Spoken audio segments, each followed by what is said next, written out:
Hello friends, welcome back to my channel.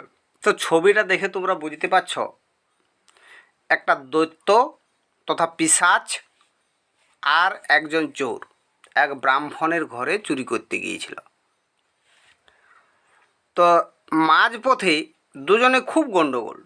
পিশাচ বলল ব্রাহ্মণকে আমি আগে খাবো, আর চোর বলল আগে ব্রাহ্মণের ঘরে আমি চুরি করব। তো দুজনের মধ্যে যখন গণ্ডগোল হয় তাতে কী হলো না, ব্রাহ্মণ জেগে উঠল, পাড়া প্রতিবেশীও জেগে উঠল ব্রাহ্মণের ডাকে। তাহলে চোরেরও চুরি করা হলো না ব্রাহ্মণের গৃহে, আর পিশাচেরও ব্রাহ্মণকে খাওয়া হলো না। এই গল্প থেকে আমরা শিখলাম যে দু পক্ষের মধ্যে যদি ঝগড়াঝাটি হয় তৃতীয় পক্ষ লাভবান হয়। তাই ছোট্ট ছোট্ট বন্ধুরা, তোমাদের কাছে বলে যাচ্ছি, কখনও নিজেদের মধ্যে ঝগড়া করো না। আমাদের পাশের প্রতিবেশী দেশ বাংলাদেশ, সেখানে হিন্দুদের উপর অত্যাচার হচ্ছে, তাতে লাভবান কারা হচ্ছে? অন্য দেশ চীন বা পাশাপাশি যে দেশগুলো রয়েছে তারা লাভবান হবে। তাই নিজেদের মধ্যে বিবাদ করে লাভ কী?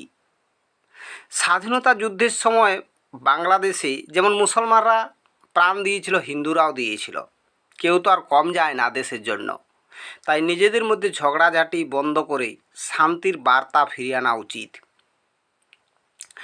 তাই আমাদের কখনো নিজেদের মধ্যে ঝগড়া করা উচিত নয়, বরং শত্রুতা করলে অন্য দেশ বা অন্য জন সেখানে লাভবান হবে।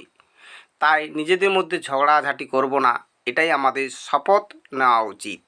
তাতে নিজের কাজ সবসময় সুন্দর হয়। তো ছোট্ট বন্ধুরা শুনলে তো এই গল্প থেকে কি শিক্ষা পেলে তোমরা শিক্ষা পেলে যে দুজনের মধ্যে যদি ঝগড়া হয় তৃতীয় ব্যক্তি লাভবান হয়।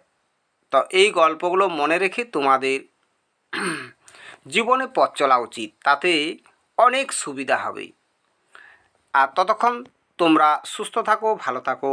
পরবর্তী ভিডিওর জন্য অপেক্ষা করো, আবার আমি ফিরে আসব তোমাদের কাছে। আর ভিডিও দেখার জন্য অসংখ্য অসংখ্য ধন্যবাদ।